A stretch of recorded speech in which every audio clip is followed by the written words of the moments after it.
আমরা আগে বক্তব্য থেকে শুনছি যে সালাম দিলে রুকুই নেকি পাওয়া যায়।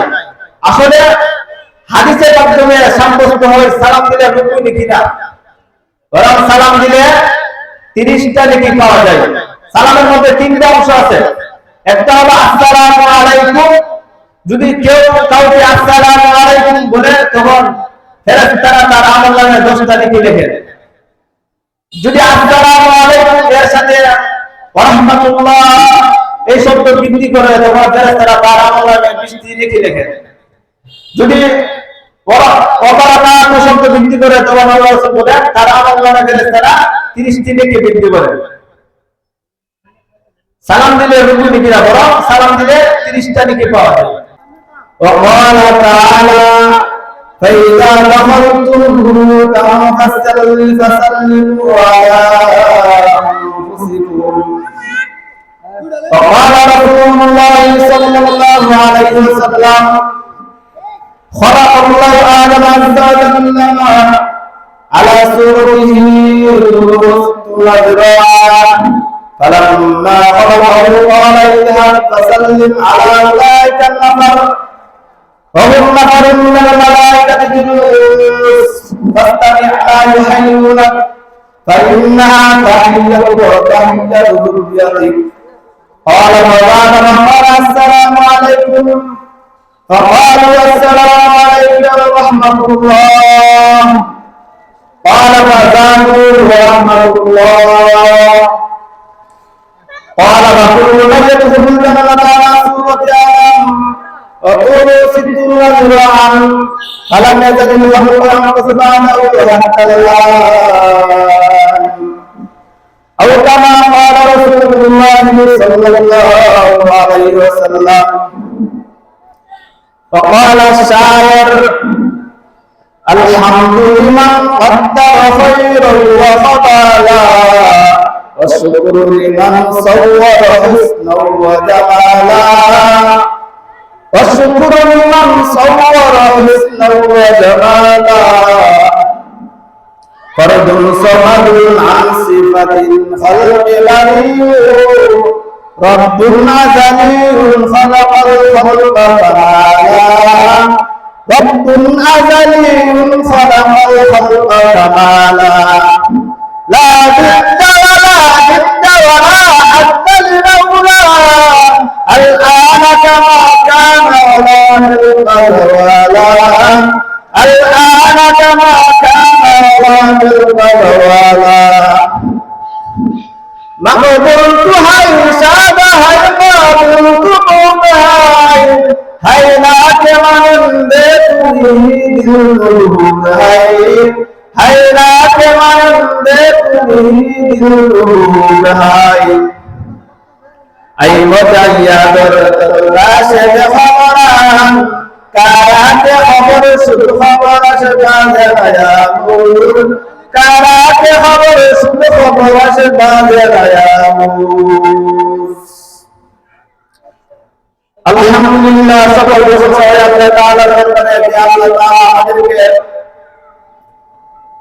সব ধরনের ফেতনা ফাসাদ থেকে মুক্ত করে এক ইসলামী মহাসম্মেলন করার মতো তৌফিক দান করে দিয়েছেন। সেজন্য আমরা সকলেই অন্তরের অন্তঃস্থল থেকে বলি আলহামদুলিল্লাহ। মরহুম মুসলিউদ্দিন খান সাহেবের স্মরণে 17তম বার্ষিক ইসলামী মহাসম্মেলন দোয়ার মাহফিলের আয়োজন করা হয়েছে। উক্ত মাহফিলের সম্মানিত সভাপতি ইমাম হোসেন খান ছাত্রী, আমি যে আয়াত ও হাদিস পাঠ করেছি উক্ত আয়াত ও হাদিসকে সামনে রেখে কিছু আলোচনা করব। ওমা তাওফীকি ইল্লা বিল্লাহ।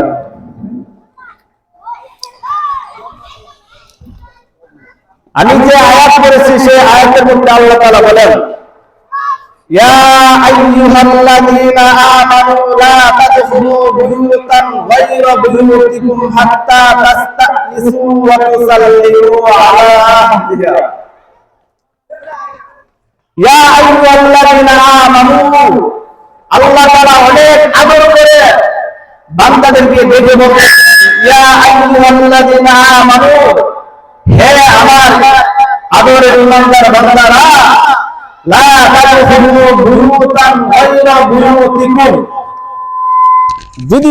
যদি তোমরা তোমাদের নিজেদের ঘর ছাড়া অন্য কারো ঘরে যদি প্রবেশ করতে চাও তাহলে প্রবেশ করতে পারবে না, হাত্তা তাস্তানিসু, যতক্ষণ পর্যন্ত তোমরা ওই ঘরের অধিবাসীর কাছে অনুমতি না পাবে,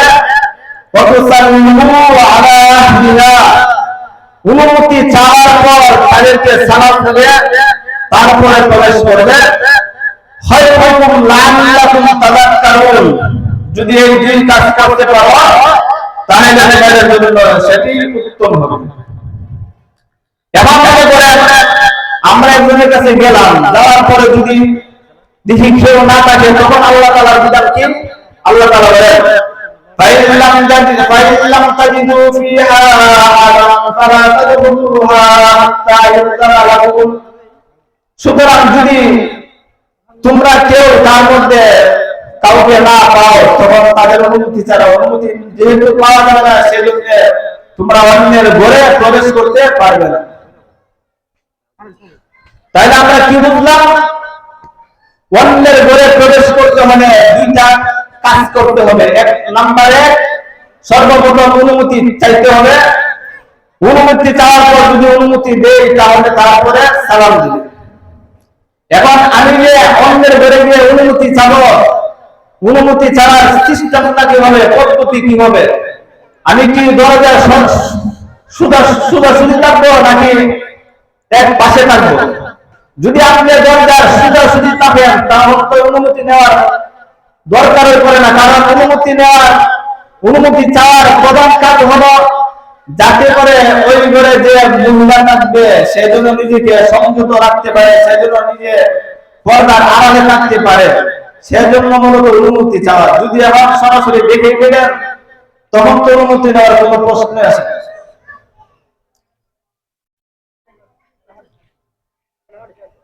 যে সালাম হলো গুরুত্বপূর্ণ, যে সালাম আসলে আমরা একজন আরেকজনকে দেখলে সালাম দিতে চাই না, অথচ এই সালামের মাধ্যমে কি হয়, সালাম কিভাবে উৎপত্তি হলো, সালাম সর্বপ্রথম কে তাকে দিয়েছিল সে ব্যাপারে আলোচনা আমরা এখন জানবো। সালামের অর্থটা কি? সালামের অর্থ হলো সাল্লাল্লাহু মিন কুল্লি শাররিন ওয়া বালাইন, যে ব্যক্তি সালাম দিয়েছে বা যে উত্তর দিয়েছে উভয়জনকে আল্লাহ তাআলা সব ধরনের ক্ষতি, অনিষ্টা, সব ধরনের বিপদ আপদ থেকে আল্লাহ তাআলা নিরাপদে রাখুক।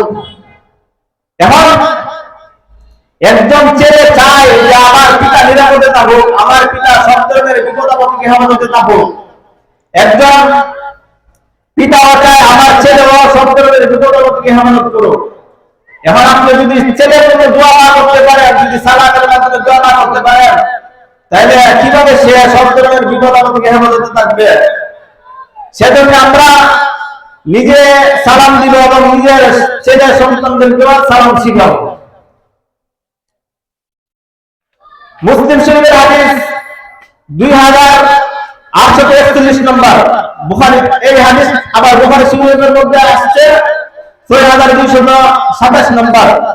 হযরত আবু হুরায়রা রাদিয়াল্লাহু তাআলা থেকে বর্ণিত, আন আবি হুরায়রা রাদিয়াল্লাহু তাআলা আনহু قال قال رسول الله صلى الله عليه وسلم خلق الله عز وجل على صورته طول 60 ذراعا فلما خلقه قال اذهب فسلم على أولئك النفر وهم نفر من الملائكة جلوس فاستمع ما يحيونك।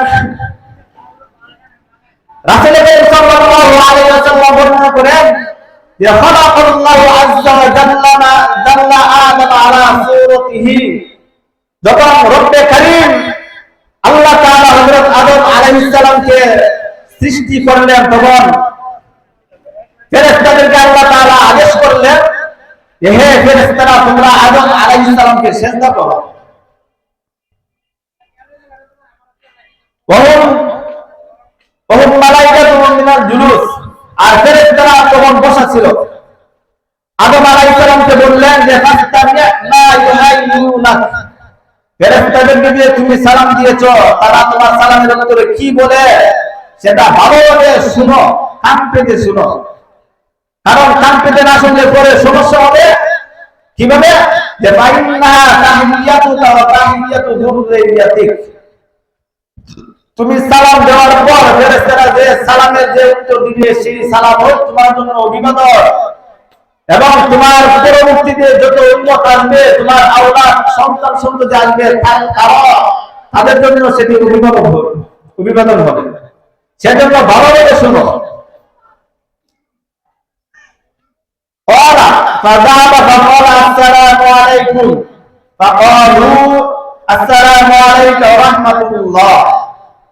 তখন হযরত আদম আলাইহিস সালাম আল্লাহ তাআলার নির্দেশ পেয়ে ফেরেশতাদেরকে সালাম দিলেন। ফেরেশতারা সালামের উত্তরে বললেন ওয়া আলাইকা ওয়া রাহমাতুল্লাহ ওয়া রাফাজাতুহু ওয়া রাহমাতুল্লাহ। আর রাবী বলেন যে ফেরেশতারা একটি শব্দ বৃদ্ধি করেছেন ওয়া রাহমাতুল্লাহ শব্দটি। এখানে আমরা কয়েকটি বিষয় বুঝি। খলাকাল্লাহু আদামা আলা সুরতি, আল্লাহ তাআলা হযরত আদম আলাইহিস সালামকে সৃষ্টি করলেন। আল্লাহ তাআলা হযরত আদম আলাইহিস সালামকে মাটি দিয়ে সৃষ্টি করলেন। সৃষ্টি করার পরে আল্লাহ তাআলা নিজে কোরআনের মধ্যে বলেন ওয়া ইযকুল্না লিল মালাইকাতি ইসজুদু আলি আদম ফাসাজাদু ইল্লা ইবলিস আবা ওয়াস্তাকবারা ওয়া কানা মিনাল কাফিরিন। ওয়া ইযকুল্না লিল মালাইকাতি ইসজুদু, যখন আমি রব্বে কারীম আদম আলাইহিস সালামকে সৃষ্টি করলাম, তখন আমি ফেরেশতাদেরকে নির্দেশ দিলাম যে তোমরা আদম আলাইহিস সালামকে সিজদা করো। ফাসাজাদু, সকল ফেরেশতারা সিজদা করলো ইল্লা ইবলিস, মিস্টার ইবলিস ছাড়া। আবা ওয়াস্তাকবারা, সে অস্বীকার করলো। ওয়া কানা মিনাল কাফিরিন, এবং সে অস্বীকারীদের অন্তর্ভুক্ত হয়ে গেল। এখন আমরা জানবো কয়েকটি বিষয় যে ইবলিস আসলে কে। মানে আল্লাহ তাআলা মানব জাতিকে সৃষ্টি করার পূর্বে জিন জাতিকে আল্লাহ তাআলা দুনিয়ার মধ্যে পাঠিয়েছিলেন। এই জিন জাতি দুনিয়ার মধ্যে এসে ফেতনা ফাসাদ বিভিন্ন ধরনের হাঙ্গামা রাহাজানি করতে শুরু করলো। পরবর্তীতে আল্লাহ তাআলা ফেরেশতাদেরকে বললেন যে তুমি জিন জাতিকে ধ্বংস করে দাও। আল্লাহ তাআলা নির্দেশ পেয়ে ফেরেশতারা জিন জাতিদেরকে হত্যা করে দিল, ইবলিস বাদে। মানে ইবলিস সে দাবি করলো, ইবলিস জিন জাতিদের মধ্যে সর্দার ছিল, বড় আলেম ছিল। সেই ইবলিস বলল যে আমি রাহাজানি কোন কারামি কারামত এগুলো আমি তুই নাই।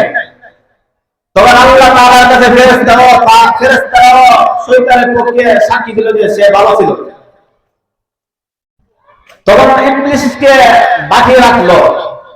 তখন যেহেতু দুনিয়ার মধ্যে যত জিন জাতি ছিল তাদেরকে হত্যা করা হয়েছে, এখন আল্লাহ তাআলা আবার দুনিয়ার মধ্যে মানুষ পাঠাইলেন। সেজন্য ইবলিস চিন্তা করলো যে এখন আমি বেশি বেশি আল্লাহ তাআলার ইবাদত করি, যাতে করে সে আল্লাহ তাআলা আমাকে আবার দুনিয়ার মধ্যে শাসক হিসাবে পাঠায়, প্রধান হিসাবে পাঠায়। সেজন্য সে আল্লাহ তাআলার অনেক ইবাদত করতে লাগলো। কিন্তু আল্লাহ তাআলা তো জানেন যে কাকে দুনিয়ার মধ্যে খেলাফত হিসেবে পাঠাবেন। তো আল্লাহ তাআলা শয়তানকে দুনিয়ার মধ্যে না পাঠিয়ে বরং ওই ফেরেশতাদেরকে বললেন যে সবাই আদম আলাইহিস সালামকে সিজদা করো। ওই শয়তান আল্লাহ তাআলার ওই নির্দেশ শোনার পর সে তো ভাবতো এখন তার আমাকে খেলাফতের দায়িত্ব দেওয়া হবে না। সেজন্য সে হযরত আদম আলাইহিস সালামকে সিজদা করতে অস্বীকার করল। আদম আলাইহিস সালাম ছিলেন মাটির তৈরি, শয়তান আদম আলাইহিস সালামকে সিজদা না করে এই শয়তান আদম আলাইহিস সালামের শরীরে থুতু নিক্ষেপ করল। থুতু নিক্ষেপ করার পর আল্লাহ তাআলা ফেরেশতাদেরকে বললেন যে আদমের শরীর থেকে থুতুটা বের করে ফেলো। ফেরেশতারা ওই থুতু বের করে এক জায়গার মধ্যে নিক্ষেপ করলো। এই যে আমাদের পেটের মধ্যে যে নাভি দেখা যায় সেই নাভি আসলে কিভাবে হয়েছিল?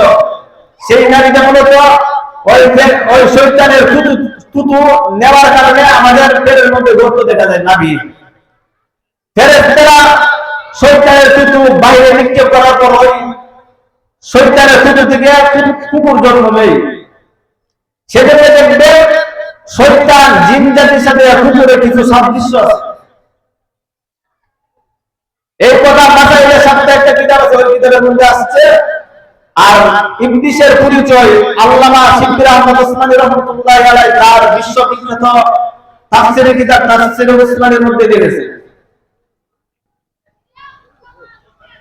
তো এখন আমরা সালাম কিভাবে দিব, কখন দিব, সালাম দিলে আসলে কতটুকু নেকি পাওয়া যায়?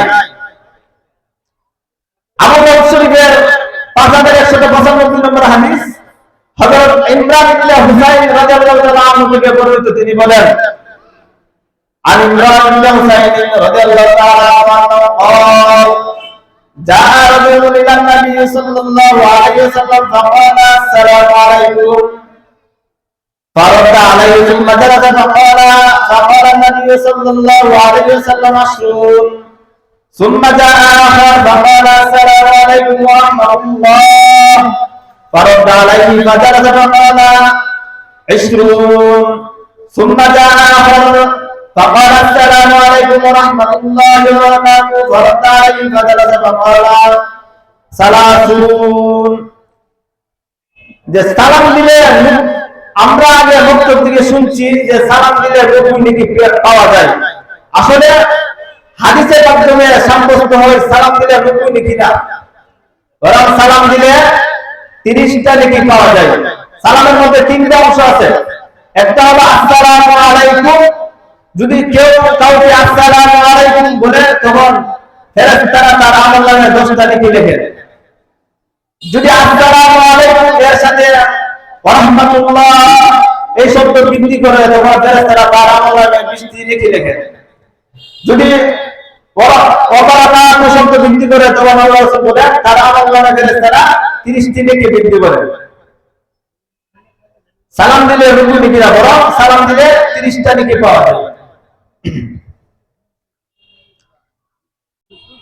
কানজুল উম্মাহ 25286 নম্বর হাদিস, হযরত আব্দুল্লাহ ইবনে ওমর রাদিয়াল্লাহু তাআলা আনহু থেকে বর্ণিত, তিনি বলেন, আর আব্দুল্লাহ ইবনে ওমর রাদিয়াল্লাহু তাআলা আনহু قال رسول الله صلى الله عليه وسلم من سلم على شرط من المسلمين فكأنما أعتق رقبة وإن مات من يومه وجب الجنة। যদি কেউ দৈনিক 10 জন লোককে সালাম দিতে পারে, আসসালামু আলাইকুম ওয়া রাহমাতুল্লাহি ওয়া বারাকাতুহু, যদি কেউ এরকম ভাবে 10 জন লোক দৈনিক যদি 10 জন লোককে সালাম দেয়, আল্লাহর রাসূল বলেন সে যদি ওই দিন মারা যায় আল্লাহ তাআলার জন্য ওয়াজিব হয়ে যায়, আল্লাহ তাআলার জন্য অনিবার্য হয়ে যায় যে আল্লাহ তাআলা তাকে জান্নাত দান করবে। সেজন্য দেখেন আমরা ঘরে প্রবেশ করি, ঘরের মধ্যে স্ত্রী থাকে, সন্ততি থাকে, কতবার ঘরের মধ্যে প্রবেশ করি। আমি কি কোনোদিন সালাম দিয়েছি? আমার ঘরে স্ত্রী আছে, আমি কি স্ত্রীকে সালাম দিয়েছি? দেই নাই। সেজন্য আমরা যতবার ঘরে প্রবেশ করব নিজের স্ত্রীকে সালাম দিব। নিজের স্ত্রীর সাথে যদি কেউ, মানে ভালোভাবে বুঝবেন, যদি কেউ নিজের স্ত্রীর সাথে মুসাফাহা এবং সালাম দিয়ে যদি কেউ নিজের স্ত্রীর সাথে অথবা নিজের মেয়ে বা ছেলের সাথে যদি কেউ সালাম দিয়ে মুসাফাহা করে, আল্লাহ রাসূল সাল্লাল্লাহু আলাইহি ওয়াসাল্লাম বলছেন,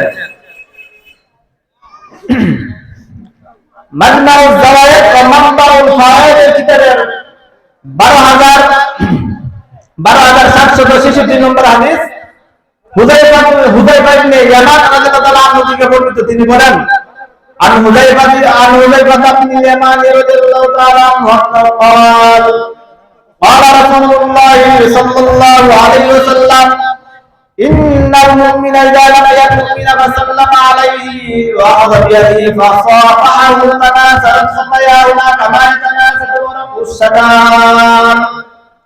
আল্লাহ রাসূল বলেন, যদি একজন মুমিন আরেকজন মুমিনের সাথে সাক্ষাৎ করে আহাদা বিয়াদিহি সাক্ষাৎ করে তার সাথে তার হাতে ধরলো ফাসাফাহু অতঃপর সে তার হাতে ধরে মুসাফাহা করলো তারা তারা খতায়া হুমা কামা ইয়াতাসামারু ওয়ারাকুস সাদার যে উভয়ের গুনাহ আল্লাহ তাআলা এমন ভাবে ধরে দেন যেরকম ভাবে শীতকালে গাছের পাতাগুলো ধরে যায়। সেজন্য আমরা সবাই চেষ্টা করব যে বাড়িতে গেলে নিজের স্ত্রী নিজের মেয়ে আছে নিজের ছেলে আছে তাদের সাথে মুসাফা করবো সালাম দিয়ে মুসাফা করবো।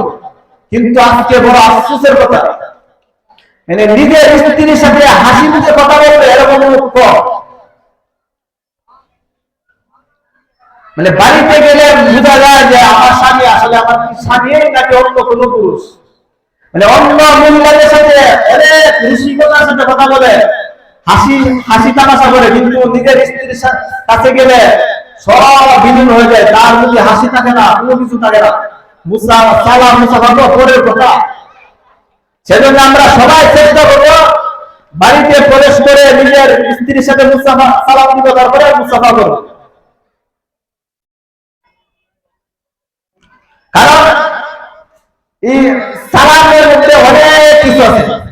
আজকাল দেখা যায় নিজের ছোট সন্তান যদি মানে বাবাকে অথবা কাউকে যদি গুড মর্নিং বলে যে শুভ সকাল তখন পিতা মাতা অনেক আনন্দ হয়। কিন্তু এই যে গুড মর্নিং এর অর্থ কি শুভ সকাল মানে সকাল কি ভালো কি অথচ ইসলামের মধ্যে ইসলামী শরীয়তের মধ্যে আল্লাহ রাসূল সাল্লাল্লাহু আলাইহি ওয়াসাল্লাম এমন শব্দ চয়ন করেছেন যে শব্দের মধ্যে সকাল নাই বিকাল নাই সন্ধ্যা নাই কোনো কিছু নাই যতক্ষণ পর্যন্ত আল্লাহ তাআলা তার উপর শান্তি বর্ষিত করতে পারে ততক্ষণ পর্যন্ত বর্ষিত হোক। কিন্তু আমরা ভিন্ন রকম হয়ে গেছি।